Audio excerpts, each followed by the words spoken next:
This clip is brought to you by SaveWithConrad.com.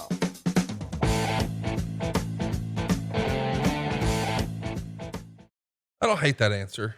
Let's jump to another one here. We've talked a lot about belts on this show. What is Bruce's least favorite belt of all time?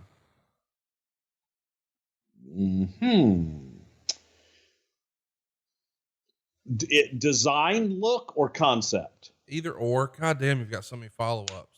Well, I'm trying to be conversational here. How about try to be entertaining, motherfucker? Give me something I'm funny. trying to be fucking entertaining here because I think that as far as concept, that the 6-man tag team championships that were just created for the Von Erichs and the Freebirds was just silly.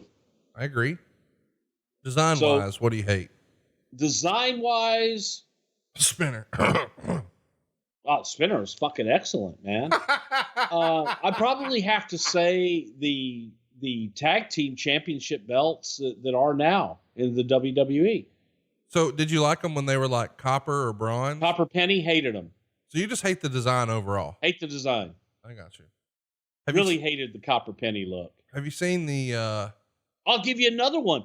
The Southwest Tag Team Championships, San Antonio Southwest Championship Wrestling. Those were the most god-awful championship belts of all time. Their Southwest title was the drizzling shits Mickey Mouse looking belt, but the tag team titles were the lamest ever in the history of lame championship belts. where are you at on the 24/7 belt? Love it. Hypothetically, do you think the new United States title needed some blue paint behind the stars at the top? Subjective. I think it would have made it pop. And if I was doing it, I probably would have done that. So, but I like it. I like it. I like the 3-dimensional aspect of it. So you've seen it up close. We haven't, of course. Do you like it better than the one it replaced? Absolutely. Have you seen the TNT belt, like their version of the TV belt that Cody's rocking, that because of COVID, they didn't get I have not. Well, they didn't get to finish plating it. So it's just like the zinc plate. It hadn't been like polished nickel. So, it's an interesting sort of working man's belt right now. Jaden wants to know, were there ever plans for a championship that we never got to see on TV? If so, what were they? And the only one I know of is the Rock belt. Like they had a Smoking Skull, Steve Austin sort of vanity championship. I know they made one for the Rock for whatever reason. It never made air. Can you think of another example? What, of just like championship belts that were made for people, or like ideas of belts or championships that for whatever reason never made it to TV? I think once upon a time there may have been tag belts for the women way back in the day that y'all never did anything with, but I don't know that for sure.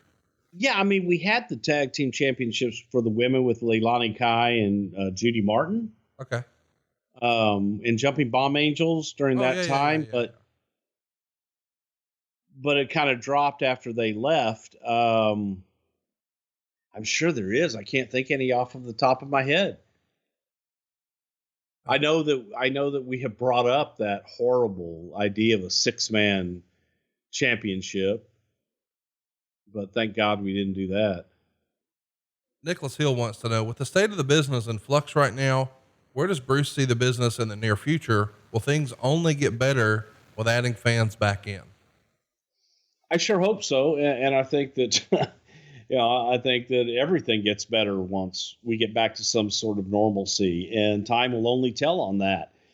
So yeah, who the hell knows? I don't think anyone has that answer. Here's a great question. This is from Joe Yu. He says, is it true that the building housing Tracks, the location of season 1 Tough Enough, is owned by the WWE and they only charge $1 rent to the company that occupies the other 98%?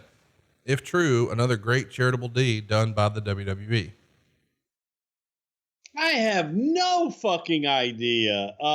For years, Tracks was just the building kind of down the hill from where the TV studio is, but I didn't know that it had any other tenant. Kelly Thrower wants to know, Mr. Prichard, did you have any dealings with Irb Abrams? Secondly, what was the word on him throughout the WWF or the industry from your standpoint? Never met Herb Abrams, and Yeah, have absolutely no idea. I think that for the most part, looking at Herb Abrams and what Herb was doing at the time with the UWF, it wasn't a big threat, and Herb was just going out trying to get everybody that he could that had previously worked at the WWE. So that one wasn't somebody that we were like going, oh my God, Herb Abrams. Hey, it's Conrad Thompson. Thanks for checking out the podcast here on YouTube. Be sure to hit the subscribe button and the notifications bell so you get a notice anytime we upload some new content. And go save yourself some money right now. If you're in a 30-year loan or you have credit card debt, it's not a matter of if I can save you money. It's a matter of how much. Find out right now for free at SaveWithConrad.com.